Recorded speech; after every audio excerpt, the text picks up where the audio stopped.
Hi hello నమస్తే. లీడర్తో BTB కార్యక్రమానికి స్వాగతం సుస్వాగతం. ఈరోజు మన లీడర్తో బీటీబీ కార్యక్రమంలో కర్నూలు వైఎస్ఆర్సీపీ లీడర్ ఎస్వి మోహన్ రెడ్డి గారి గురించి తెలుసుకుందాం. ఎస్వి మోహన్ రెడ్డి అనగానే ఎక్కడలేని అభిమానం, ఆత్మీయత, అనురాగం, ఆదుకుంటాడని ఆశ, అభివృద్ధి చేస్తాడని ప్రగాఢ నమ్మకం. ఇవే ఆ ప్రాంత ప్రజలు అతనికి పెట్టిన పేర్లు మరియు విశ్వాసానికి ఆదర్శం. పదవిలో ఉన్నా లేకున్నా, అధికారంలో లేకపోయినా ఎస్వి మోహన్ రెడ్డి అంటే ఎందుకు ఈ కర్నూలు ప్రజలకి అంత మక్కువ? అతని అనుభవం, అతని నైజం, అతని వైఖరి, అతని ధీరత్వం అతనికి ఒక మార్గదర్శకముగా ముందుకు తీసుకువెళ్తున్నాయి. అందుకే ఓటమికి వనకడు, గెలుపుకు ఎగరడు. గెలుపు బాటకు ప్రజలే బాటలు వేస్తారని ప్రగాఢంగా నమ్ముతాడు.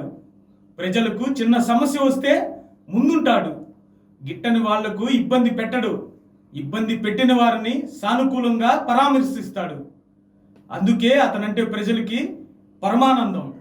ప్రజాదరణ ఇప్పటికే నిలువెత్తు నిదర్శనంగా, తోటి రాజకీయ నాయకులకి తోడ్పాటుగా, యువకులకి ఉపాధ్యాయుడిగా, అభివృద్ధికి ఆలోచనకర్తగా దిశానిర్దేశం చేస్తూ ఈనాడు కర్నూలు నగరంలో వైఎస్ఆర్సీపీకి మరియు నాయకులకి ఒక శ్రేయోభిలాషిగా ఉంటున్న మన ఎస్వి మోహన్ రెడ్డి ఈరోజు లీడర్తో బీటీబీ అను కార్యక్రమంతో మన కర్నూలు బీటీబీ ప్రతినిధితో ఫేస్ టు ఫేస్.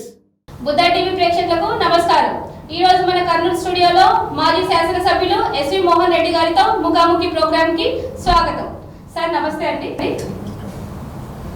సార్ యాక్చువల్గా మీ కుటుంబం గురించి మా కర్నూలు ప్రేక్షకులకు, మా బుద్ధ టీవీ ప్రేక్షకులకు తెలియజేయండి. కుటుంబం అంటే మా ఫాదర్ వచ్చేసి ex MLA, ex minister, X state cooperative bank chairman. ఇంతకుముందు మా గ్రాండ్ ఫాదర్ కూడా అంతకుముందు ఆళ్ళగడ్డలో ఫ్రీడమ్ ఫైటర్గా ఉన్నాడు. తర్వాత ఫాదర్ సర్పంచ్గా 58 నుంచి 72 వరకు ఉన్నాడు. తర్వాత 72లో ఎమ్మెల్యే అన్నాడు.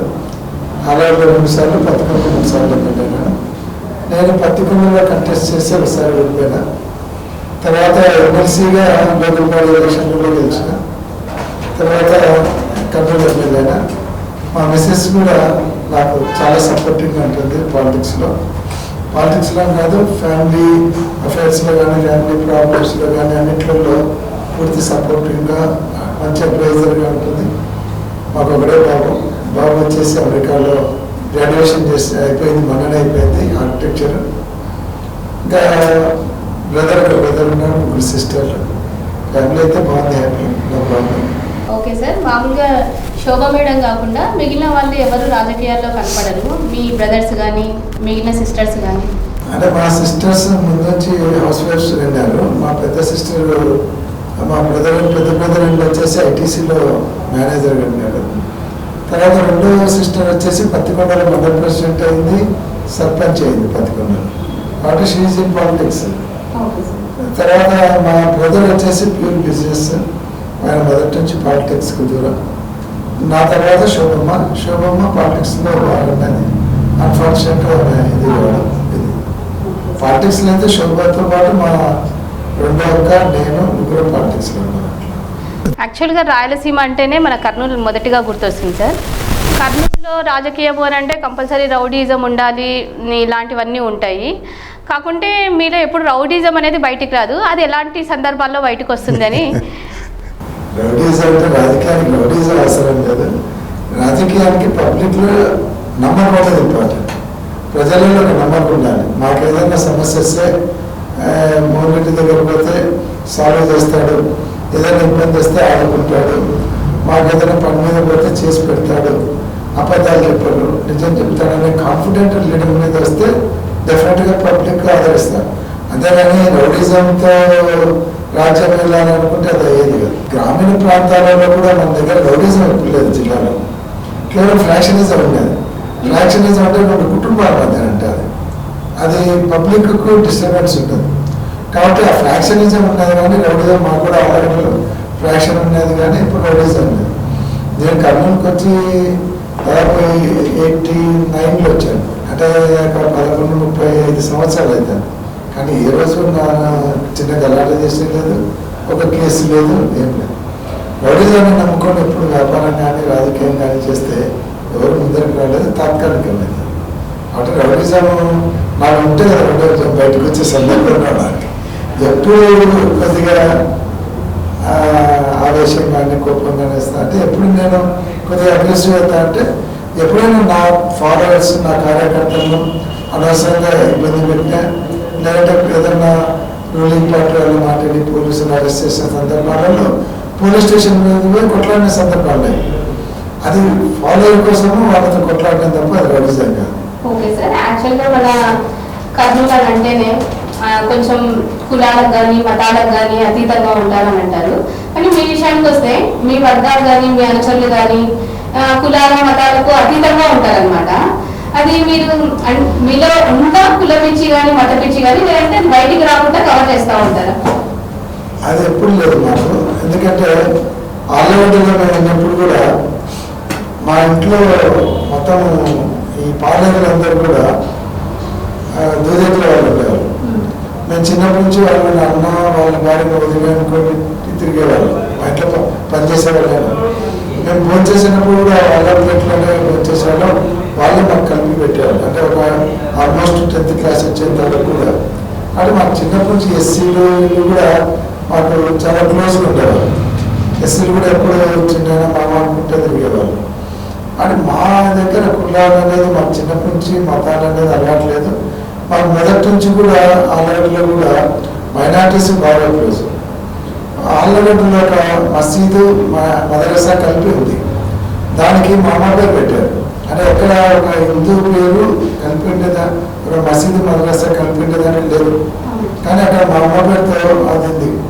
ఆలగడ్డలు వచ్చేసి ఆ మసీదు మదరసా కట్టుకునే దానికి ఆ రోజు మేము దాదాపు 60-50 సెంట్లు డొనేట్ చేయడం జరిగింది. అది ఈ రోజు వాల్యూ తీసుకుంటే దాని దగ్గర 4-5 కోట్లు అవుతుంది. కానీ ఆ రోజు ఇచ్చినప్పుడు వాళ్ళు అభిమానంతో పేరు పెట్టుకున్నాను. అంతేకాకుండా నేను కర్నూలుకి వచ్చిన తర్వాత కూడా నాతో ఎక్కువ మంది క్రిస్టియన్స్ ముస్లిమ్స్ ఎక్కువ నాతో ఉంటారు ట్రావెల్ చేసే వాళ్ళు. అదృష్టవశాత్తు ఏమైందంటే నేను ఎమ్మెల్యే అయిన తర్వాత ఏ ఎమ్మెల్యేకి రాని అవకాశం నాకు వచ్చింది. ఎక్కువ మసీదులకు అంటే మసీదులకు ఎక్కువ ఫండ్స్ తీసుకొని వచ్చే అవకాశం కూడా వచ్చింది ఎమ్మెల్యే అయిన తర్వాత. జామియా మసీదుకు 50 లక్షలు తీసుకొని వచ్చాం. తర్వాత కొత్త ఈద్గాకు 55 lakhs తీసుకొని వచ్చాం. పాత ఈద్గా మసీదు అప్స్టే చేయడానికి 35 lakhsతో అప్స్టే చేసాం. తర్వాత ఈ నంద్యాల గేట్ దగ్గర మసీదుకు 18 లక్షలు. తర్వాత జామియా మసీదు ఇవే కాకుండా ఒక కొత్తపేటలో ఒక మసీదు ఉంది. ఆ మసీదు వచ్చేసి 3.5 ఎకరా వేరే ఒక రెడ్డిలో కబ్జాగా ఉండేది. దాదాపు 30 years నుంచి ఫైట్ చేస్తున్నాను. నేను ఎమ్మెల్యే అయిన తర్వాత నా దగ్గరకు వచ్చి అప్రోచ్ అయినప్పుడు ఆ రికార్డుని పరిశీలిస్తే అది ఉప్పూరు ల్యాండ్ అని తెలియదు.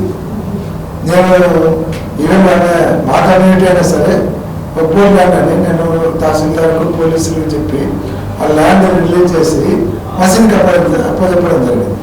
ఆ ల్యాండ్ కాస్ట్ తీసుకుంటే ఇప్పుడు దాదాపు 35-40 కోట్లు అవుతాయి. అలాగే క్రిస్టియన్స్ నాకు మొదటి నుంచి పాస్టర్స్ కానీ చాలా క్లోజ్గా ఉంటాడు. ఎవ్రీ ఇయర్ మేము పాస్టర్స్కు వాళ్ళ క్రిస్టమస్ పాస్టర్స్ అందరినీ ఫ్యామిలీస్తో ఇన్వైట్ చేసి క్యాండిల్ లైట్ ఫంక్షన్ పెట్టి భార్యాభర్తలకు బట్టలు పెట్టే సంస్కృతి నాకు 10 సంవత్సరాల నుంచి ఉంది. అంటే కర్నూలు రాజకీయాల్లోకి రాకముందు నుంచి ఉంది. తర్వాత ప్రతి సంవత్సరం నేను ఇఫ్తార్ ఇస్తున్నాను రాజకీయాల్లోకి రాకముందు. ఆ ఇఫ్తార్ కూడా చాలా మంది దాదాపు 6-7 వేల మంది వచ్చేవారు. అంటే మాకు కులాలు మతాలు అనేది లేదు. అందరూ అన్ని మతాలు అన్ని కులాలకు మనుషులు ఒకటే రక్తం ఉంటుంది. అందరి దేవుళ్ళు ఒకటే. అన్ని దేవతలు కానీ భగవద్గీత కానీ బైబిల్ కానీ ఖురాన్ కానీ చెప్పే సారాంశం ఒకటే. మానవులందరూ ఒకటే, ఒకరినొకరు గౌరవించుకోవాలని చెప్పేది నేను పూర్తిగా నమ్ముతాను. అంటే మీరు నమ్ముతానో లేదు, నేను ప్రతిరోజు ఇంట్లో సూర్య నమస్కారం చేస్తాను. స్నానం చేసిన తర్వాత బయటకు వచ్చి కారిడార్లో ఎదురుగా క్రాస్ కనిపిస్తుంది. నాకు మసీదు ఉంది, అర్ధచంద్రుడు కనిపిస్తాను, మినార్ ఉంటారు. నేను వాళ్ళకి కూడా ముట్టుతాను. అందరు దేవుళ్ళు. కాబట్టి మాకైతే ఇప్పుడు కులము మతం అని లేనే లేదు. చిన్నప్పటి నుంచి అట్టే తిరిగినా. యాక్చువల్గా నేను 7th నుంచి 10th వరకు కూడా ఆల్మోస్ట్ 6th నుంచి 10th వరకు ఆల్రెడీ హనీఫ్ అనే ఒక టీచర్ ఉండే. ఆల్రెడీలో మా ఇంట్లో ఎంత ఉన్నా నేను ఇంట్లోనే ఉండేవాడు చిన్నప్పుడు 4 years. మార్నింగ్ పడుకోవడము, తినడము, అక్కడే స్నానాలు. ఒక హాస్టల్లో ఉండేవాడు వాళ్ళ ఇంట్లో.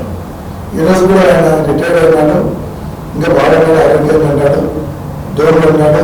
అప్పుడప్పుడు వచ్చి నాకు బ్లెస్సింగ్స్ ఇచ్చిపోతుంటాడు. కాబట్టి మొదటి నుంచి మాకు అలవాట్లేదు.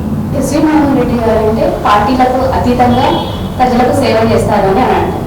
కానీ పార్టీలు మారుతున్నారు అని అంటే పార్టీ వాళ్ళు మీ మాట వినట్లేదని మీ పంతం నెగ్గించుకోవాలనే దానికోసమని పార్టీలు మారుతున్నారా? నేను పార్టీ మారిన సందర్భాలు కూడా చూసుకోండి. ఏ రోజు నేను అధికార పార్టీలోకి వచ్చింది సందర్భాలు తక్కువ. నేను తెలుగుదేశంలో ఉన్నప్పుడు మేము తెలుగుదేశానికి దాదాపు 91లో ఇక్కడ పార్లమెంట్లో భాస్కర్ రెడ్డి మీద కంటెస్ట్ చేసేదానికి భయపడేటువంటి పరిస్థితులలో తెలుగుదేశం పార్టీ నుంచి అదే కాంగ్రెస్ పార్టీ అధికారంలో ఉంది. భాస్కర్ రెడ్డి గారి మీద మా ఫాదర్ వచ్చి కంటెస్ట్ చేశారు. తర్వాత 93లో విజయభాస్కర్ రెడ్డి గారు ముఖ్యమంత్రి వెళ్ళినప్పుడు ఆయన కొడుకు మీద పార్లమెంటు ఎంపీకి కంటెస్ట్ చేసినాం. అంటే సాక్రిఫైస్ చేస్తా వచ్చిన పార్టీ కోసం. తర్వాత 94లో ఎమ్మెల్యే అయినాము, 99లో ఎమ్మెల్యే అయినాము, 2004లో 11 నుంచి ఎమ్మెల్యే. 2009లో లాస్ట్ వరకు టికెట్ ఇస్తా అని చెప్పి లాస్ట్ మూమెంట్లో టికెట్ ఇవ్వలేదు. అంటే ఇవ్వనప్పుడు కనీసం పిలిచి నీకు ఈ రీజన్స్తోనే ఇవ్వలేకుండా అన్నాను, నీకు మళ్ళీ నెక్స్ట్ ఇస్తాను, లేదా ఇంకొకటి నేను పార్టీకి పనిచేయి, నీకు గుర్తింపు ఇస్తాను, ఏదో ఒకటి మనము ఒక కన్విన్స్ చేసేటువంటి పరిస్థితి ఉండాలి. కనీసం మేము ఆ రోజు ఇంటి దగ్గర వెయిట్ చేస్తున్నాము. అంతవరకు టీడీపీలో ఉన్నాము, పత్తికొండలో బ్రహ్మాండమైన అపోజిషన్ పార్టీలో ఎదుర్కొన్నాము, మీటింగ్లు పెట్టాము, పెద్ద ర్యాలీలు చేశాము. ఆ టైంలో కనీసం మాకు ఇంటి దగ్గర వెయిట్ చేస్తుంటే మాతో కనీసం ఒక మాట కూడా చెప్పకుండా కే ప్రభాకర్కి అనౌన్స్ చేశాను. ఆ సందర్భంలో నేను తెలుగుదేశం వదిలిపెట్టి రాజశేఖర రెడ్డి గారు ఆఫర్ చేస్తే మీరు పార్టీలోకి వస్తే టికెట్ ఇస్తా అంటే అప్పుడు మేము మారాల్సి వచ్చింది. ఎందుకంటే కాన్స్టిట్యున్సీ వదిలిపెట్టుకునే ఉద్దేశం లేదు, దానికోసం మారాల్సి వచ్చింది. నెక్స్ట్ కాంగ్రెస్లో మేము ఎమ్మెల్సీ లోకల్ బాడీ ఎలక్షన్లలో ఎమ్మెల్సీ అయినాడు. ఎమ్మెల్సీ అయిన తర్వాత జగన్మోహన్ రెడ్డి గారు పార్టీ పెట్టినారు. జగన్మోహన్ రెడ్డి గారు పార్టీ పెట్టినప్పుడు రాజశేఖర రెడ్డి గారి మీద అభిమానంతో జగన్మోహన్ రెడ్డి గారితో నడవాలని ఎమ్మెల్సీ పదవి నాకు ఇంకా 5 సంవత్సరాల టర్మ్ ఉంది. కిరణ్ కుమార్ రెడ్డి గారు ముఖ్యమంత్రి, మా కుటుంబానికి చాలా ఆప్తుడు, చాలా క్లోజ్గా ఉండేవాడు. ఈవెన్ పెద్ద నాకంటే వయసులో పెద్ద అయినా కూడా నన్ను గౌరవంగా ముఖ్యమంత్రి స్థాయిలో కూడా అన్నానేవాడు. అది ఆయన గొప్పతనం, మన గొప్పతనం.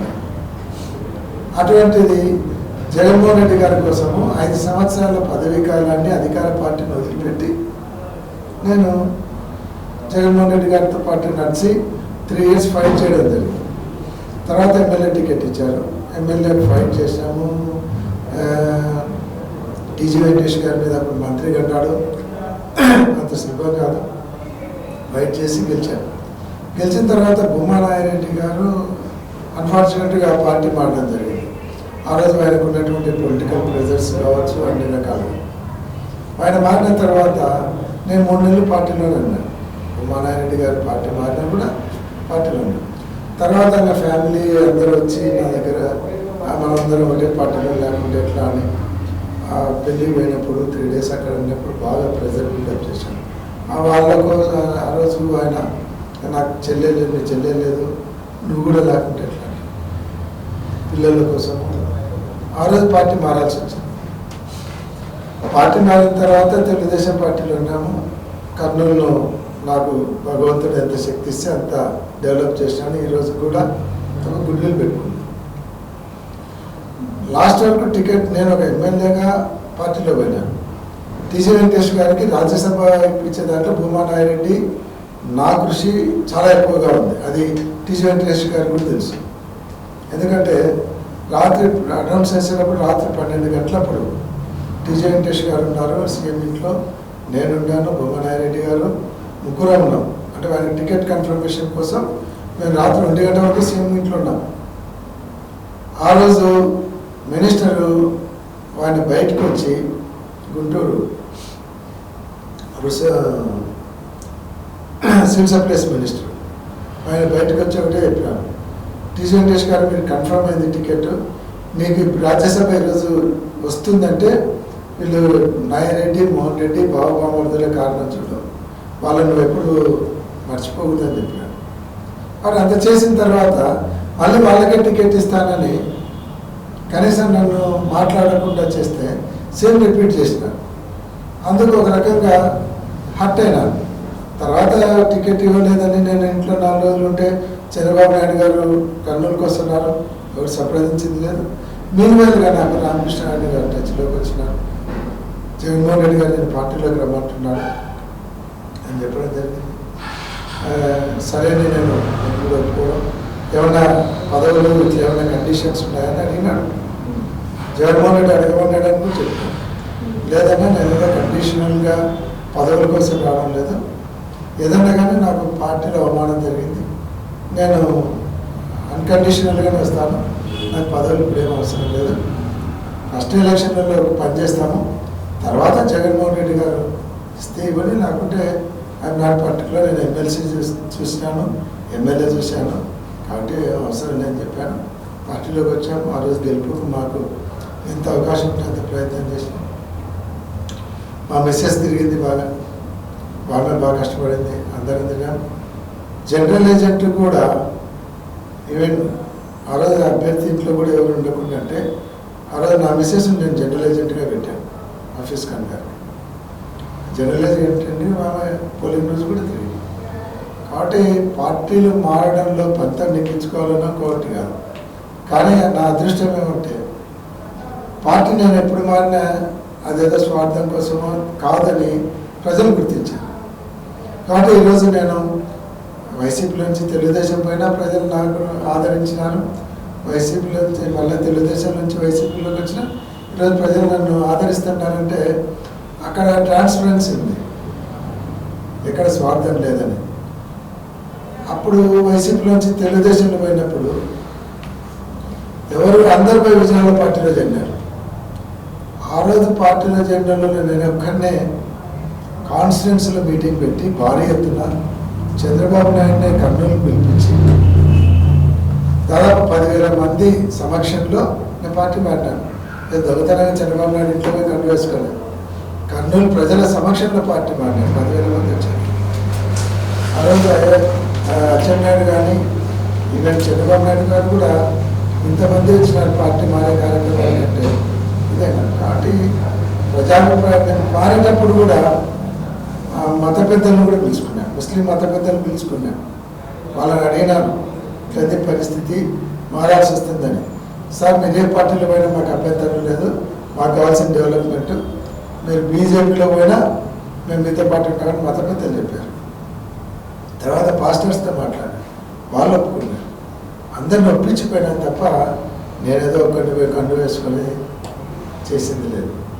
కానీ పంతం కోసం అని కాదు, సెల్ఫ్ రెస్పెక్ట్ దెబ్బతిన్నప్పుడు ఉండాలి, అది ఇంపార్టెంట్. యాక్చువల్గా పార్టీలకు అతీతంగా మీరు ప్రజలకు సేవ చేస్తూ ఉంటారు. ఎవరు ఫోన్ చేసి పలానా ప్రాబ్లం ఉందన్న అనగానే మీరు వెళ్ళిపోతారు. వాళ్ళు మన పార్టీయా అవతల పార్టీలో వాళ్ళ వల్ల మనకు ఓటు వస్తుందా రాదని చూడండి. ప్రాబ్లం ఉంది అని ఫోన్ చేయగానే మీకు తెలిసిన వెంటనే మీరు వెళ్ళిపోతూ ఉంటారు. ఇది ప్రజల్లో నుండి వచ్చిన వాయిస్ అన్నమాట సార్. దీనికి ఖచ్చితంగా మీరు క్లారిటీగా కన్ఫామ్గా చెప్పాల్సిన విషయం ఇది. ఇది అంతా ప్రజల సేవ కోసమేనా లేదనంటే టికెట్ కోసం? టికెట్ కోసం అయితే ఇక్కడ ప్రజల్ని సేవ చేయాల్సిన అవసరం లేదు. పార్టీలు పైరవీ చేస్తే టికెట్ వస్తుంది. నేను నా ఎక్స్పీరియన్స్లో చూసాను 2 సార్లు. కాబట్టి నేను ఎప్పుడు పైరవీలు చేయలే, టికెట్ కోసం కాదు. ఎవరైనా మన దగ్గరికి సహాయం కోసం వచ్చినప్పుడు చేయడం అనేది మినిమం రెస్పాన్సిబిలిటీ ఒక పొలిటీషియన్గా.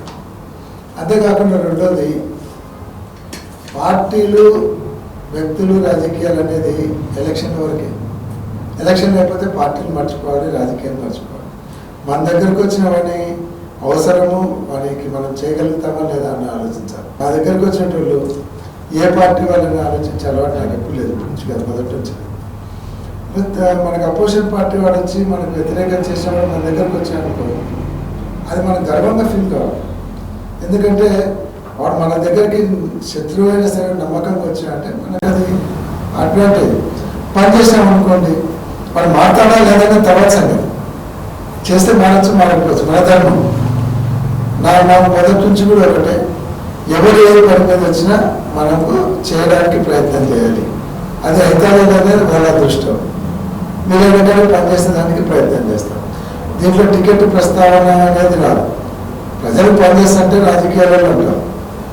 రాజకీయాలలోనే మన ప్రజలలో బలం ఉందంటే పార్టీలు గుర్తిస్తాయి. కేవలం టికెట్లు వస్తే చాలనుకుంటే కర్నూలులో కూర్చుంటే పని, విజయవాడలో కూర్చుంటే ఆ నాయకుని ఈ నాయకుని కలిసి పైరవి చేసుకుంటే టికెట్ తెచ్చుకోవచ్చు. కాబట్టి టికెట్ కోసం ఎప్పుడు ఈ కార్యక్రమాలు లేదు. ప్రజలకు సేవ చేయాలి, మన రెస్పాన్సిబిలిటీ. ప్రజల సమస్య మీద వచ్చినప్పుడు మనం దగ్గరకు వస్తున్నాడు, ఒక సమస్య మీద మనకు కష్టం వచ్చినప్పుడు వస్తున్నాడంటే అక్కడికి పోతే మన సమస్య పరిష్కారం చేస్తాడు అనే నమ్మకం వస్తున్నాడు. కాబట్టి ఆ నమ్మకాన్ని మనం నిలబెట్టుకున్నప్పుడు ప్రజలలో ఉన్నప్పుడు పదవులు అవసరం లేదు.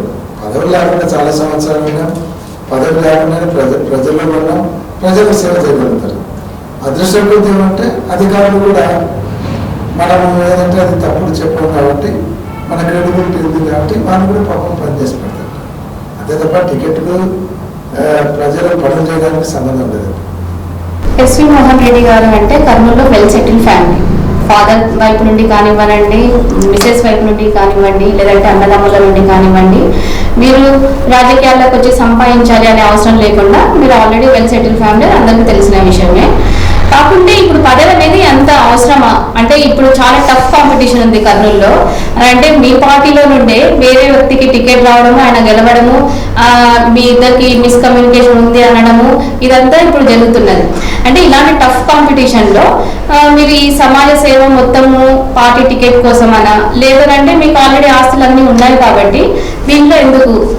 అంటే రాజకీయాలు నాకు ఈ రోజు నుంచి కాదు, నేను ఇందాక చెప్పాను. మా ఫాదర్ 58లో సర్పంచ్ అయినాడు, తర్వాత సమితి ప్రెసిడెంట్ అయినా. 1972లో అంటే ఆల్మోస్ట్ 50 years బ్యాక్ ఎమ్మెల్యే అయినాడు. అంటే మాది ఇప్పటి నుంచో పొలిటికల్ ఫ్యామిలీ, వంశపారంపర్యంగా వస్తుంది. ఆ పొలిటికల్ ఫ్యామిలీలో ఉన్నప్పుడు ఆ వర్గాలను ఆ మనుషులను పోగొట్టుకోలేదు. డబ్బు కోసం రాజకీయం చేసేటైతే వ్యాపారాలు చేసుకుంటాం. డబ్బు రాజకీయాల్లో వస్తే డబ్బులు ఖర్చు అవుతున్నాయి తప్ప సంపాదించుకునే అవకాశాలు ఉండవు. ఇంకోటి మేము మా లాంగ్ డ్యూరేషన్లో పాలిటిక్స్లో ఎప్పుడు అపోజిషన్ పార్టీలోనే ఎక్కువ, అధికార పార్టీ నుంచి అపోజిషన్ పార్టీలో వెళ్ళాం చాలా సందర్భాలు. కాబట్టి డబ్బు కోసం అయితే ఈ రాజకీయాల్లోకి వచ్చి ఇంత కష్టపడి ఇంత స్ట్రెయిన్ తీసుకొని ఇంత మెంటల్ టెన్షన్ పెట్టుకోవాల్సిన అవసరం లేదు. ఇది మనం ఫస్ట్ నుంచి పొలిటికల్ ఫ్యామిలీ కాబట్టి పాలిటిక్స్ను వదిలిపెట్టుకోలేనటువంటి పరిస్థితి ఒకటి. తర్వాత మన వర్గాలు కానీ వీళ్ళంతా మనం నమ్ముకొని ఉండాలి. వాళ్ళందరూ వదిలేసి మనం పోలేము. ఈరోజు మాకు ప్రతి ఎలక్షన్లకు ఖర్చు, ఎలక్షన్లు అయిన తర్వాత రోజు ఖర్చు ఉంటారు. ఈరోజు దేవుని దేవన ఇన్ని సంవత్సరాలు 50 సంవత్సరాల రాజకీయ చరిత్రలో ఎప్పుడు కరప్షన్ ఛార్జెస్ లేవు మా మీద. నేను ఎమ్మెల్యే అయినప్పుడు కానీ, ఎమ్మెల్సీ అయినప్పుడు కానీ, లేదంటే మా ఫాదర్ మినిస్టర్ అయినప్పుడు కానీ అవి ఫలానా అవినీతి చేసినారు అనేది రుజువు చేయడం పక్కన పెట్టండి, ఆరోపణలు చేయడానికి కూడా ఎప్పుడు ఆస్కారం ఇవ్వలేదు. ఎందుకంటే మాకు మొదటి నుంచి కూడా మా ఫాదర్ గారు నేర్పించింది పాలిటిక్స్లో మనం క్రెడిబిలిటీ ఉండాలి, మనం పాలిటిక్స్ వదిలిపెట్టిపోయినా ఈరోజు పేరు ఉండాలి. ఈరోజు అందుకే కర్నూలు జిల్లాలో కేవలం ఇద్దరినే పెద్ద ఆయన పిలిచే అలవాటు ఉంది రాజకీయాల్లో. ఒకటి విజయభాస్కర్ రెడ్డి గారిని పెద్ద ఆయన అంటారు, రెండోది ఎస్వి సుబ్బారెడ్డి గారిని అంటారు. అంటే ఆ క్రెడిబిలిటీ, ఆ గౌరవం పాలిటిక్స్లో అందరూ డబ్బుల కోసం రారు, ఒక గౌరవం రెస్పెక్ట్ కోసం వస్తారు తప్ప పాలిటిక్స్లోకి కొంత గుర్తింపు మనం ప్రజలకు చేసే అవకాశం ఉంటుంది. నేను ఎంతోమందికి నేను ఎమ్మెల్యే అయినప్పుడు కావచ్చు, మా ఫాదర్ మినిస్టర్ అయినప్పుడు కావచ్చు చాలామంది సాయం చేశాను. కోఆపరేటివ్ బ్యాంక్ చైర్మన్ అయినప్పుడు మా ఫాదర్ దాదాపు 30 మందికి ఉద్యోగాలు ఇచ్చారు. 20 మంది జనరల్ మేనేజర్ స్టేజ్లో ఉన్నారు. అంటే వాళ్ళు ఎక్కడైనా ఎదురైనప్పుడు సార్ మాకు వాళ్ళ ఉద్యోగం వచ్చింది, లేకుంటే సార్ మేము నాకు అప్పుడు సాయం చేసినా సార్ అంటే అది పెద్ద సాటిస్ఫాక్షన్. అది ఎన్ని కోట్లు పెట్టినా వచ్చేది లేదు. దానికోసం ఉంటాను తప్ప డబ్బులు రాజకీయాలు దీనికోసం అయితే నేను రాజకీయాల్లోకి రాకుండా వ్యాపారమే చేసుకోవాలంటే ఈ పని ఎక్కడ ఉండేవాళ్ళు మనగా. కానీ ఇక్కడ యాక్చువల్ హైదరాబాద్ నుంచి వచ్చింది ఇంకా రాజకీయం వద్దు, ఇక్కడ బిజినెస్ కానీ కర్నూలుకి వచ్చాను. కానీ ఇక్కడికి వచ్చిన తర్వాత ఇక్కడ భాస్కర్ గారి మీద పోటీ చేసేదానికి ఎవరు లేరనే రీజన్ ఒకటి. ఆ రోజు మా ఫాదర్ని రిక్వెస్ట్ చేస్తే మేము కూడా ముందరికి వచ్చి మళ్ళీ రాజకీయాల్లోకి వచ్చింది. అది డబ్బు కోసం రాజకీయాల్లో రాము, వచ్చిన డబ్బు కోసం రాజకీయం చేయము. ఎక్కడ ఈ సంవత్సరాలలో చిన్న రిమార్క్ ఇక్కడ కలెక్షన్ చేసినారు, ఉద్యోగానికి డబ్బులు తీసుకున్నారనో లేకుంటే ట్రాన్స్ఫర్కి డబ్బులు తీసుకున్నారనో ఇక్కడ ఒక అలిగేషన్ కూడా లేదు. రుజువు చేయడం పక్కన పెట్టండి, అలిగేషన్ కూడా రాకుండా ఇన్ని సంవత్సరాలు రాజకీయం చేసి రాజకీయాల్లోకి వస్తున్నారనంటే మన రాజకీయాల నుండి మనం సంపాదించుకోవాలి, లేదంటే సంపాదించుకునేది దాచుకోవాలి, లేదంటే మనకున్న వ్యాపారాన్ని మనం కాపాడుకోవాలి. ఆ వ్యాపారాలు అనేది ఎవరు రాకుండా దాంట్లోకి ఆ వ్యాపారాల్లో ఉండే రుసుకులు బయటకు తీయకుండా ఉండడానికి మనం రాజకీయ పదవి కావాలని అనుకుంటారు. ఈ రెండు వర్గాల్లో మీరు ఏ కోవకు చెందిన వాళ్ళు అవుతారు? ఆస్తులు దాచుకోవడానికి నా దగ్గర పెద్ద ఆస్తులు ఏం లేవు, అంటే ఇల్లీగల్ అయితే సంపాదించిన ఆస్తులు ఏమి లేవు. రెండోది నా వ్యాపారంలో ట్రాన్స్పరెంట్, వ్యాపారస్తులే చేసుకునే వ్యాపారం. హోటల్ బిజినెస్ ఉంది, దాంట్లో మీకు పదవి వేసుకుంటే రాజకీయం అవసరం ఉంది. కాంప్లెక్స్ ఉంది, పడవలు వస్తుంటే పడవలు తీసుకుంటుంటారు. మిగతా పెద్ద బిజినెస్లు అంటే నాకు ఎక్కువ లేవు. ఏదో అలవాట్ల పొలాలు, గోడౌన్స్ అవి ఉన్నాయి. మా వ్యాపారాలన్నీ కూడా ఎక్కడ ఎవరు వేరెత్తి చూపలేనటువంటిది. ఈవెన్ భాస్కర్ రెడ్డి గారు ముఖ్యమంత్రిగా ఉన్నప్పటికీ, ఆయన సెంట్రల్ మినిస్టర్ అయినప్పుడు, ఆయన అపోజిషన్లో ఫైట్ చేసినప్పుడు కూడా మమ్మల్ని చేయలేకపోయినాడు. ఎందుకంటే మా దగ్గర ఇల్లీగల్ బిజినెస్లు ఉంటాయి కదా, రాజకీయాలతో కప్పిపుచ్చుకునేటువంటి వ్యాపారాలు మా దగ్గర లేవు, ఈ రోజుకు లేవు. మొదటి నుంచి రాజకీయాలలో నాకు ప్రత్యర్థులు ఎక్కువ, రాజకీయాలలో శత్రువులు లేరు కానీ నాకు ప్రత్యర్థులు ఎక్కువ.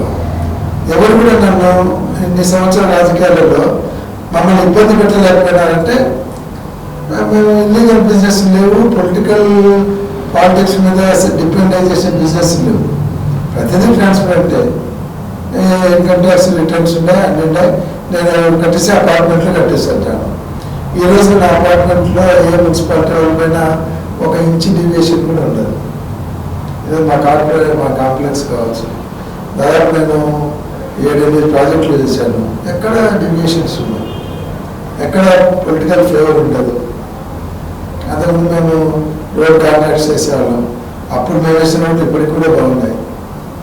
అంటే ఒకరితో మాట అనిపించుకోవాలనేటువంటిది చేయము. రెండోది ఇల్లీగల్ బిజినెస్లు అనేది అస్సలు చేయము. లీగల్ బిజినెస్లే చేస్తాం, సంపాదించుకుంటే దానికి రాజకీయంతో పనిలే. ఇంకా రాజకీయం అంటే అవన్నీ కొన్ని వ్యాపారాలు మాకు ఇబ్బంది. అయినా ఏమంటే ఇది ట్రెడిషనల్ ఉన్నాము, దీంట్లో ఉండలేక బయటకు వెళ్ళలేక ఉండాల్సి వచ్చింది. వైసీపీ నుండి మీరు టీడీపీకి వెళ్ళారు, టీడీపీ నుండి మళ్ళీ వైసీపీకి వచ్చారు. ఒకవేళ మీకు పదవి కావాలనుకుంటే మీరు కర్నూలులో ఇండిపెండెంట్గా మీరు పోటీ చేసినా గెలుస్తారు. అంటే కర్నూలు జిల్లాలో మీకు అంతటి అభిమానం ఉంది. మరి ఎందుకు మళ్ళీ మీరు వైసీపీలోకి ఎందుకు రావాలనుకున్నారు అని అంటే టీడీపీలోకి వెళ్ళడం తప్పని, ఆ తప్పుని సరి చేసుకోవడానికి మీరు వైసీపీలోకి వచ్చారా? మేజర్గా ఆ రోజు ఇండిపెండెంట్ కంటెస్ట్ చేయమని మా కార్యకర్తలు కూడా చెప్పారు. కానీ నేను ఇండిపెండెంట్ కంటెస్ట్ చేసినందువల్ల ఏదైతే నేను తెలుగుదేశం పార్టీ నుంచి బయటకు వచ్చి తెలుగుదేశం పార్టీ అభ్యర్థిని ఓడించాలనుకుంటాను, ఆ పర్పస్ తగ్గులేదు. ఇక్కడ ఓట్లు చెల్తాయి, నేను గెలుస్తానా లేదనేది సెకండరీ. ఆ టైంలో నా కాన్సెప్ట్ ఒకటే, నాకు అన్యాయం చేసిన పార్టీని ఓడించాలి. సరే, జగన్మోహన్ రెడ్డి గారి దగ్గర నుంచి ఆ రోజు పోయినాము. ఈరోజు వచ్చి మన వంతు మనం పార్టీకి చేసి ఆ రుణం కూడా తెచ్చుకునేటుంటుంది అనే కాన్సెప్ట్లో పోయినాను. ఇండిపెండెంట్గా కంటెస్ట్ చేయాలి, కేవలం పదవి రావాలనుకుంటే నిన్న చైర్మన్లోనే ఏదో ఒక చైర్మన్ ఇచ్చేవాళ్ళు. నేను ఇదే మా రామకృష్ణారెడ్డి గారికి కూడా మీరు చెప్పాను, నా చైర్మన్ పోస్టులలో నా పేరు పెట్టద్దు, నాకు ఏ పదవి వద్దు అని చెప్పాను. ఏదంటే రేపు పొద్దున ఎలక్షన్ వచ్చినప్పుడు అవకాశం ఉంటే చూద్దాం, లేకుంటే లేదు, చైర్మన్ అయితే వద్దాను. పార్టీలోకి వచ్చేటప్పుడే, నేను పార్టీలోకి నన్ను తీసుకునేటప్పుడే ఆ రోజు అడిగాను, ఏదైనా కండిషన్ ఏదైనా పదవులు కావాలా, ఇప్పుడు అడగండి జగన్మోహన్ రెడ్డి గారని జగన్మోహన్ రెడ్డి గారు చెప్పి పంపించాను. నేను జగన్మోహన్ రెడ్డి గారు ఇంటికి వెళ్ళినప్పుడు కూడా జగన్మోహన్ రెడ్డి గారు అడిగినారు, ఏమన్నా కావాలని ఏమన్నా అడగాలనుకుంటున్నావు? ఏం లేదన్నా అని చెప్పాను. లేదంటే ఆ రోజు అడిగాను, నాకు ఎమ్మెల్సీ ఇవ్వండి, దాంట్లో చైర్మన్ ఇవ్వండి అని ఆ రోజు అడిగాను. ఆ పదవిలో నేను ఎంత చెప్పాను, ఎమ్మెల్యే చూశాను, ఎమ్మెల్సీ చూశాను. మీరు టీడీపీ నుండి బయటికి రావడానికి చంద్రబాబు నాయుడు గారికి రెడ్డి అనే కమ్యూనిటీ మీద చులకన భావన ఉండడం వల్లే మీరు బయటకు వచ్చారనేది అనుకుంటున్నాను. రెడ్డి అనేది మొదటి నుంచి చంద్రబాబు నాయుడు కాడ క్యాస్ట్ గ్యాప్ బాగా ఉంది కమ్యూనికేషన్. ఎందుకంటే రెడ్లను అంత తొందరగా ఎంకరేజ్ చేయరు, అవసరానికి ఉపయోగించుకుంటారు, అవసరానికి వాడుకుంటారు. అవసరం తిరిగిన తర్వాత ఏదైనా ఇట్లా సిచ్యువేషన్ వచ్చినప్పుడు రెడ్డి కమ్యూనిటీని దూరం పెట్టే అలవాటు ఉంది. అదొక రీజన్ కావచ్చు. ఆ రోజు నాకు జరిగిన అవమానము అదొక రీజన్.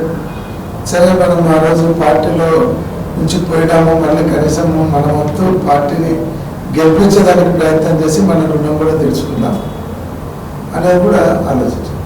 నేను ఆ రోజు వైసీపీలోకి వచ్చినప్పుడు కూడా నేను ఉత్త చేతులతో వైసీపీలోకి రాలేదు. కాంగ్రెస్ నుంచి ఒక ఎమ్మెల్సీగా, రూలింగ్ పార్టీలో ఎమ్మెల్సీగా ఉన్నాను. నాకు 5 సంవత్సరాల పదవీ కాలం ఉన్నాయి. 5 సంవత్సరాల పదవీ కాలాన్ని తృణప్రాయంగా వదిలేసి నేను పార్టీలోకి వచ్చాను. అంతేగాని ఇప్పుడు ఇక్కడ కూడా చంద్రబాబు నాయుడు గారు టికెట్ ఇవ్వకపోవడం ఒక ఎత్తు, ఇవ్వకుండా పోవడం అనేది అవమానకరంగా, అవమానపరిచే విధంగా, కనీసం ఒక మాట పిలిచి కన్విన్స్ చేయకుండా, కనీసం చెప్పకుండా మేము రాత్రి 12 వరకు ఏదో పట్టి పట్టడానికి పోవడం, అంతవరకు ఉపయోగించుకొని వాటి అందులో నేను ఎమ్మెల్యేగా పార్టీలో పోయినా. ఎమ్మెల్యే పోయినప్పుడు నా ఎమ్మెల్యే సీట్ నాకు ఇవ్వడం అనేది కనీస ధర్మం. అది కూడా మాటిచ్చాడు, నీకే టికెట్ ఇస్తాను, మాటిచ్చి తప్పున్నాడు. కాబట్టి వాళ్ళకి నీతి లేనప్పుడు మనం పార్టీలో ఉండడం అవసరం అవుతుంది. వచ్చేసిన పార్టీలో మారాల్సి వచ్చింది, అంతే తప్ప అనుకోవట్లేదు. మన కర్నూలులో ఇప్పటి వరకు ఏ పెట్టుబడులు కానీ, కంపెనీలు కానీ, ఫ్యాక్టరీలు కానీ లేదు. అంటే పెట్టుబడిదారులు వచ్చి కర్నూలు ఏమైనా ఫ్యాక్టరీలు పెట్టాలని అనుకుంటే ఇక్కడ ఉన్న రాజకీయ నాయకులకు భయపడి, లేదంటే లాభం ఇవ్వడమా, లేదంటే వాటాలు ఇవ్వడమా అనేది ఈ భయంతో పెట్టుబడిదారులు రావట్లేదు, కంపెనీలు పెట్టట్లేదు అనేది ప్రజలు అనుకుంటున్నారు. అండ్ ఇప్పుడు మీ ఇన్నేళ్ళ మీ రాజకీయ చరిత్రలో మన కర్నూలుకి ఎన్ని ఫ్యాక్టరీలు వచ్చినాయి? కర్నూలుకు ఎవరో బెదిరిస్తున్నారు అనేది అంత లేదు. ఇక్కడ రాజకీయ నాయకులు బెదిరించి ఇండస్ట్రీస్ రాకుండా చేసేంత ఇది లేదు. అటువంటి నాయకులు కూడా ఎవరు నాకు అంత కనపడలేదు. ఏదన్నంటే వాళ్ళు ఆ వర్క్ జరిగేటప్పుడు మా వానికి ఆ వర్కులు ఏమైనా అడుగుతారు, తప్ప 4 ఉద్యోగాలు అడుగుతారు తప్ప డబ్బులు ఫ్యాక్టరీ ఓనర్స్ బెదిరించే డబ్బులు లేదు. రెండోది, మనకు ఇండస్ట్రియల్ జోన్ అనౌన్స్ చేస్తున్నారు, కానీ ఇండస్ట్రియల్ జోన్లో ఇన్ఫ్రాస్ట్రక్చర్ ఇవ్వలేదు. ఒక ఇండస్ట్రీస్ కావాలంటే వాళ్ళకు ఫెసిలిటీస్ కావాలి. మేజర్గా రోడ్ కనెక్టివిటీ కావాలి, ఎలక్ట్రిసిటీ కావాలి, వాటర్ ఫెసిలిటీ కావాలి. అంటే ఈ 3 అందుబాటులోకి తేవాలి.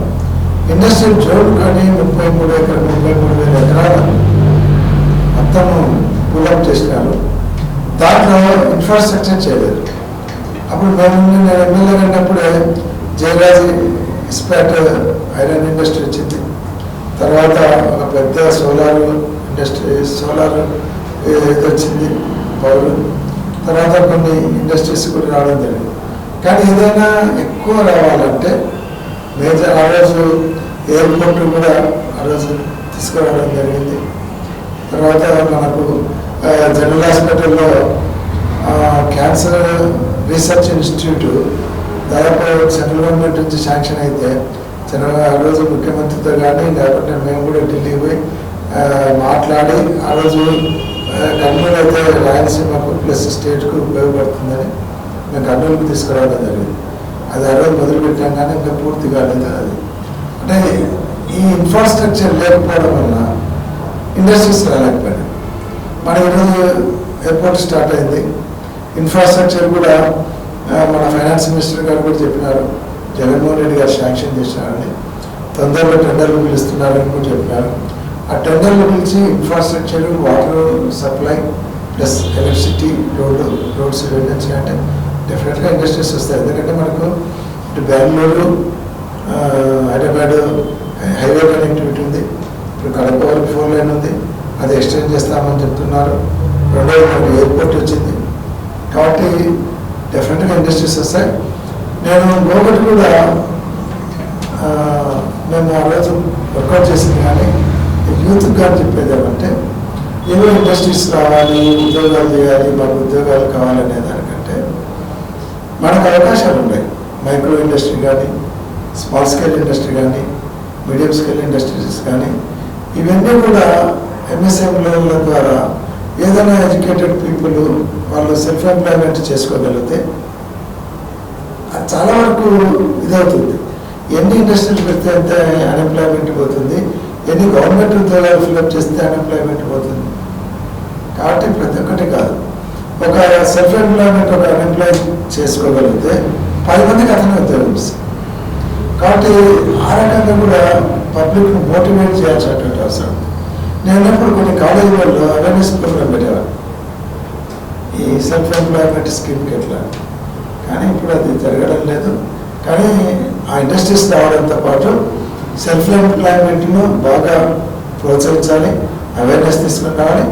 ఈ అన్ఎంప్లాయ్ పీపుల్ కూడా చదువుకునే వాళ్ళు అందరు ఉద్యోగాల కోసం చూసుకోకుండా సొంతంగా వ్యాపారాలు పెట్టేదానికి ప్రయత్నం చేస్తే బ్యాంకులు సపోర్ట్ చేస్తున్నాయి, గవర్నమెంట్ సపోర్ట్ చేస్తుంది.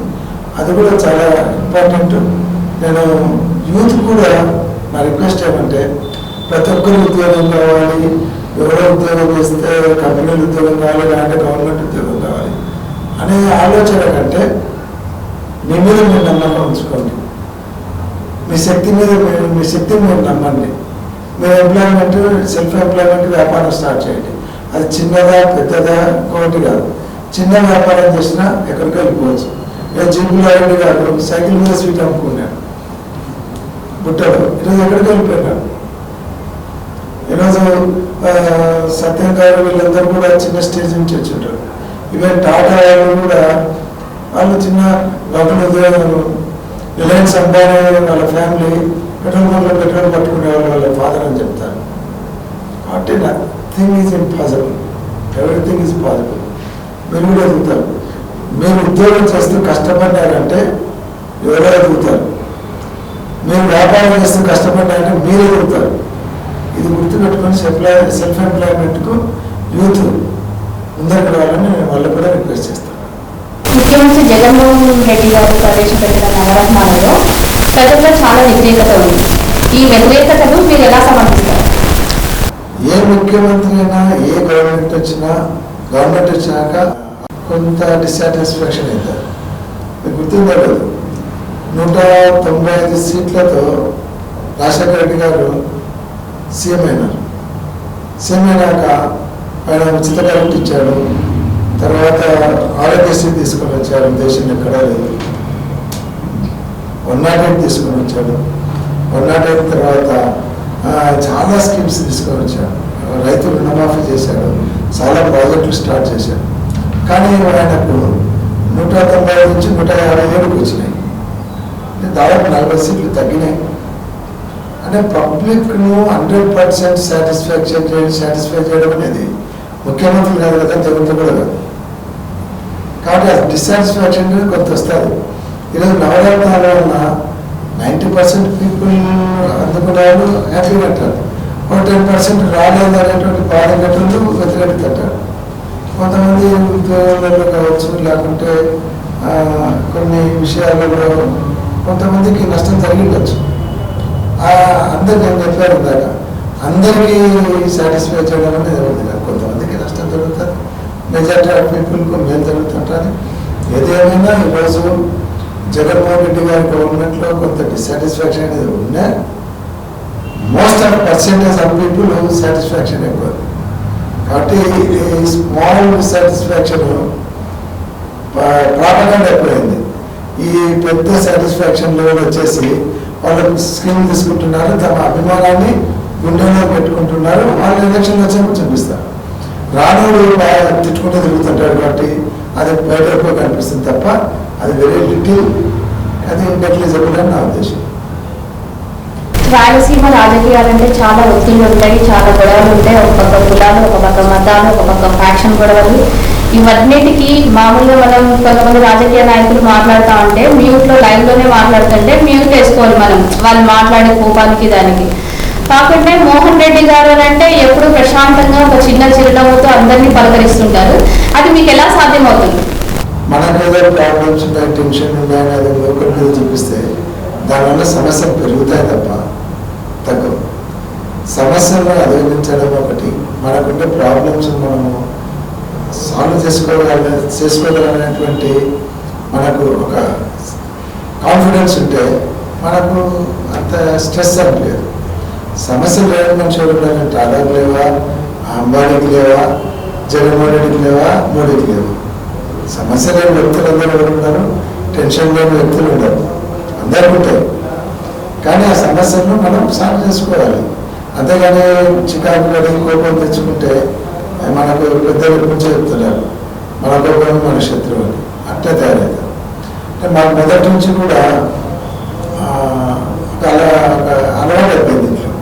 మా ఫాదర్ నుంచి కూడా ఎంత స్ట్రెస్ ఉన్నా మేమంతా ఎక్కువ ఫీల్ కాము. సరే సమస్య వచ్చింది, అదే పరిష్కారం అవుతుంది, ఏమి ప్రాణం అయితే పోదు కదా సమస్యలు అనేటువంటిది ఒకటి. సరే ఈరోజు మనము రాజకీయాల్లో వెళ్ళాక అప్ ఉంటుంది, డౌన్ ఉంటుంది, అన్నీ చూసాం. ఎందుకంటే మినిస్టర్ పోస్టులు చూసాం, ఎమ్మెల్యే పోస్టులు చూసాం. మా ఇంట్లో ఒక టైంలో ఎవరు లేనటువంటి పోస్టులు ఉన్నాయి. మా ఫాదర్ మినిస్టర్గా ఉన్నాడు, ఉమానాయుడు మా బ్రదర్ ఎంపీగా ఉన్నాడు ఒకటే టైంలో. మా sister Shobha Naidu MLA come state RTC chairman ఉన్నారు. మా మేనమామ మిలిటరీ చైర్మన్ ఉన్నారు. మా చిన్న ఆలగడ్డ సర్పంచ్గా చాలా సంవత్సరాలు చేశారు. అంటే ఇన్ని పదవులు ఉన్నటువంటి టైం చూసాము. అందరం ఓడిపోయిన టైం కూడా చూసాము. మా ఫాదరు, మా బ్రదర్, మా సిస్టర్ అందరం ఓడిపోయి ఇంట్లో కూర్చునే టైం కూడా చూసాము. అంటే అప్పటికి ఇప్పటికి మాకేం తేడా ఉంటుంది. పదవులు వస్తుంటే అయిపోతుంది. అంటే ప్రతి దాన్ని పాజిటివ్గా తీసుకోవాలనేది మా కాన్సెప్ట్. అది కష్టం కావచ్చు, సుఖం కావచ్చు. పాజిటివ్గా తీసుకుంటే ఆల్మోస్ట్ అందరూ హ్యాపీగా ఉండొచ్చు, ఎప్పుడు నవ్వుతూ ఉండొచ్చు. స్ట్రెస్ ఫీల్ అయితే నేను పెరుగుతుంటా తప్పలేదు. ఆ కాన్సెప్ట్ నమ్ముకున్నాను. కర్నూలు టీజీ వెంకటేష్ గారికి మీకు విభేదాలు ఏమైనా ఉన్నాయా? విభేదాలు అంటే రాజకీయ విభేదాలే తప్ప నాకు ఆయనకు పర్సనల్గా ఏం లేదు. ఒకప్పుడు మా ఫ్యామిలీ ఫ్రెండ్స్ 2014 వరకు కూడా కలిసే వాళ్ళం, మాట్లాడుకుంటాము. 2011 సిద్ధాంతపరంగా మాది ఒకటే సిస్టమ్. ఏ పార్టీలు ఉంటామో ఆ పార్టీకి కమిటెడ్గా ఉండాలి. మనం పార్టీ స్నేహితం వేరు, పార్టీ పాలిటిక్స్ వేరు, బంధుత్వం కూడా వేరు. ఇలా మనం ఒక పార్టీలో ఉన్నప్పుడు ఆ పార్టీకి వ్యతిరేకంగా మిత్రులు ఉన్నా, బంధువులు ఉన్నా, మనం పార్టీ ఇంట్రెస్ట్ పోగొట్టుకోకూడదు. టీజీ వెంకటేష్ గారు మినిస్టర్ అయినప్పుడు నేను ఎమ్మెల్సీ ఉండి రాజీనామా వచ్చినప్పుడు నేను వైసీపీ తరఫున కర్నూలులో జగన్మోహన్ రెడ్డి గారు ఇక్కడ కంటెస్ట్ చేయాలన్నప్పుడు I have to fight against TG Venkatesh గారు. ఎందుకంటే ఆయన మిత్రుడని వదిలిపెట్టడానికి లేదు. సిద్ధాంతం పార్టీ సిద్ధాంతమే మన సిద్ధాంతం. సిద్ధాంతపరంగా ఆయనతో ఫైట్ చేశాను, పోటీ చేశాను, గెలిచాను. తర్వాత తెలుగుదేశంలో ఉన్నప్పుడు కలిసినాం. మళ్ళీ పార్టీ మారి ప్రక్కకు వచ్చినప్పుడు సిద్ధాంతపరంగానే హఫీజ్ ఖాన్కు పార్టీ సిద్ధాంతం ప్రకారం సపోర్ట్ చేయాలి కాబట్టి హఫీజ్ ఖాన్కు సపోర్ట్ చేశాను. టీజీ వెంకటేష్కు వారి ఫ్యామిలీకి వ్యతిరేకంగా సపోర్ట్ చేశాను. ఇక్కడ గెలిపించుకున్నాను. అదేవిధంగా నాకు ఆయనకు శత్రుత్వం తెలియదు, రాజకీయ ప్రత్యర్థులమే తప్ప రాజకీయ శత్రువులు కాదు. నాకు పర్సనల్ ఇమ్యూనిటీ నేను మొదటి నుంచి ఎప్పుడు ఎవరితో పెట్టుకున్నాను. ఎందుకంటే ప్రత్యర్థులుగానే చూస్తాను తప్ప శత్రువులుగా చూడను. వాళ్ళు నన్ను శత్రువులు వచ్చి వాళ్ళ కర్మ, నేనేం తెలియదు. నేనైతే ఎప్పుడు శత్రువు అనుకున్నాను, ప్రత్యర్థులే ఉంటాను రాజకీయంగా. శత్రువులు రాయడానికి టీజీ వెంకటేష్ ఆస్తి నేను తీసుకోలే, నా ఆస్తి టీజీ వెంకటేష్ తీసుకోలే, లేకుంటే వాళ్ళు నా ఆస్తి తీసుకోలే, వాళ్ళ ఆస్తి నేను తీసుకోలే, కోట్ల వాళ్ళకి మాకు ఆస్తి గొడవలే ఉండదు. ఎవరితో ఎటువంటి శత్రుత్వం లేదు. రాజకీయంగా ప్రత్యర్థులు సిద్ధాంతపరంగా పార్టీ సిద్ధాంతాల పరంగా ప్రత్యర్థులు ఉంటాం తప్ప శత్రువులు కాదు. విజయ పటోమరి మేడం గారు మీతో పాటు ప్రజల్లోకి మమేకం అవుతున్నారు.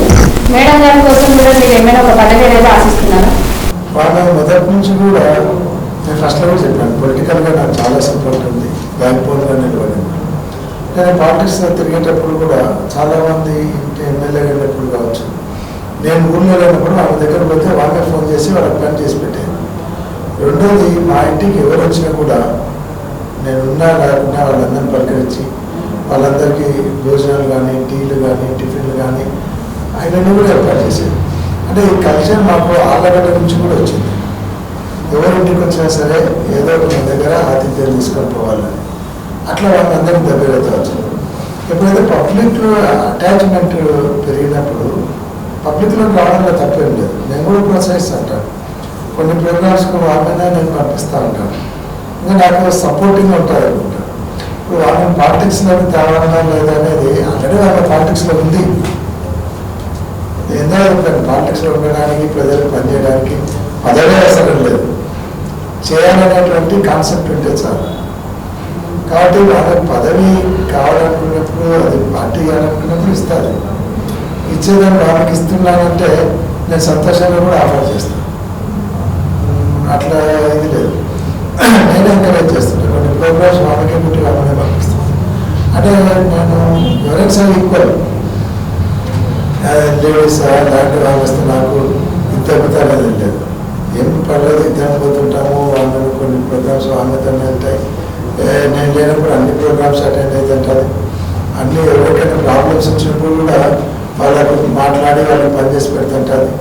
ఒకవేళ వాళ్ళకి ఇక్కడ వీలు కానీ పని ఏదంటే నాకు ఫోన్ చేస్తుంది, నేను ఎక్కడన్నా విజయవాడలోనే హైదరాబాద్లోనే ఫోన్ చేసి ఇట్లా పని మీద వచ్చినారు అని చెప్పి నేను మళ్ళీ ఫోన్ చేసి ఆ పని చేసి వాళ్ళకి చెప్పేంత వరకు వాళ్ళకి చోటుగా వాళ్ళకి టీలు గీలు ఇచ్చి మాట్లాడి పంపిస్తాను. అంటే ఒకటి, మన ఇంటికి వచ్చిన వ్యక్తి ఎవరైనా సరే పని మీద వచ్చినాడంటే వాడేదో గతి లేక వచ్చినాడని మనం బయట నిలబెట్టేది కరెక్ట్ కాదు. వాడు మన మీద నమ్మకంతో వచ్చినాడు, మనం పని చేసి పెట్టాలి, మన ప్రతి వ్యక్తిని గౌరవించాలనేది మా కాన్సెప్ట్. ఇప్పటి నుంచి కాదు, మాకు ఆలయంలో ఫాదర్ రాజకీయం చేసేటప్పుడు వచ్చింది. అసలు మా ఇంట్లో ఆలయం అయితే మా ఇంట్లో పల్లెల నుంచి వచ్చే వాళ్ళందరూ రోజు కనీసము 200 మంది తక్కువ లేకుండా పనిచేసేవారు. అంటే అట్లా అలవాటు అయిపోయింది. కాబట్టి అదే అలవాటు కొనసాగిస్తున్నాం. మేము బయటకు కూడా రావడము, యాక్టివ్గా ఉంది, చదువుకుంది, తప్పేముంది. చాలా మంది లేడీస్ పాలిటిక్స్లోకి వచ్చినారు, వాళ్ళ పాలిటిక్స్లోకి వచ్చి వాళ్ళకి ఏదైనా అవకాశం వచ్చినా హ్యాపీగా వెల్కమ్ చేస్తాను, నో ప్రాబ్లం. మా ఇంట్లో ఏం లేదు, ఇంట్లో వాళ్ళ నేనంటే తేడా పెద్ద లేదు. మీ తర్వాత మీ పిల్లలు కూడా రాజకీయాల్లోకి వచ్చే అవకాశం ఉంటుంది. నేను రాజకీయాలు అనేది వంశపారంపర్యంగా రావాలనే దాన్ని నేను ఒప్పుకోను. వాళ్ళ కెపాసిటీ ఉండి, ఇంట్రెస్ట్ ఉంటే వస్తే తప్పేం లేదు. మా సన్ అమెరికాలో చదివినాడు, ఇక్కడికి వచ్చిన తర్వాత పాలిటిక్స్ ఇంట్రెస్ట్ ఉంది, పొలిటికల్కి వస్తాను, వచ్చి ప్రూవ్ చేసుకొని ఆయన పబ్లిక్లో మింగిల్ అయి పబ్లిక్ మెప్పు పొందడం పాలిటిక్స్లోకి వస్తే వెల్కమ్. వంశపారంపర్యంగా వచ్చేది. అట్లా వంశపారంపర్యంగా రాజకీయం రావాలనుకుంటే నాకంటే ముందు మా అన్న ఎమ్మెల్యే కావాలి, పెద్ద కాబట్టి. కానీ వాళ్ళకి ఇంట్రెస్ట్ లేదు, నాకు ఇంట్రెస్ట్ ఉండేది కాబట్టి నేను కంటిన్యూ అయినా.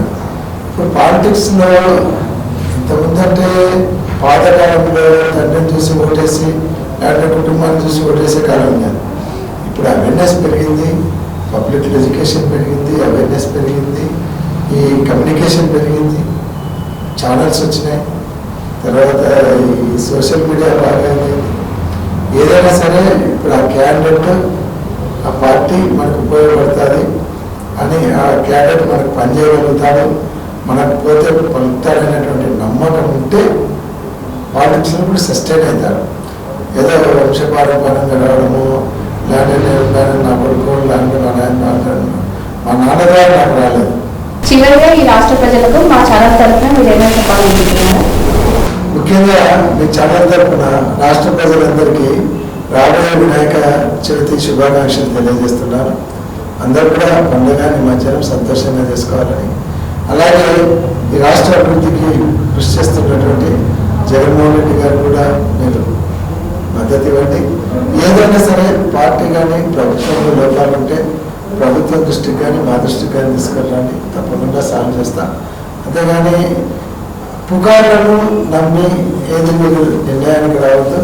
మీరు సొంతంగా తెలుసుకొని ప్రజా సమస్యలు పరిష్కరించినప్పుడు 10 మందికి మంచి జరిగినప్పుడు ఒక ఇద్దరికి ఇబ్బంది కలిగే పరిస్థితుల్లో ఓవరాల్గా state development, state public interest అనేది ఉంటుంది. కాబట్టి మీరు ఆ రకంగా ఆలోచించి రాబోయే కాలంలో కూడా ఎలక్షన్లో కానీ గవర్నమెంట్ కావచ్చు అన్ని రకాలుగా మీరు సహకారం అందించాలి.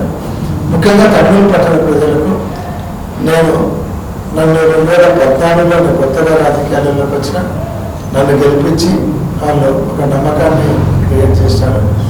ఆ గెలిచిన తర్వాత కూడా వారికి సేవ చేసే అవకాశం కల్పించారు. తర్వాత కూడా ఇప్పటివరకు అభిమానం చూపిస్తున్నటువంటి ముఖ్యంగా కర్నూలు పట్టణ ప్రజలకు నా ప్రత్యేకమైనటువంటి ధన్యవాదాలు తెలియజేస్తున్నాను. మీ అభిమానం, మీరు ఇచ్చేటువంటి సహకారం, మీరు అందించినటువంటి ప్రేమాభిప్రాయాలను జన్మలో మర్చిపోలేనని పట్టణ ప్రజలకు తెలియజేస్తున్నాను.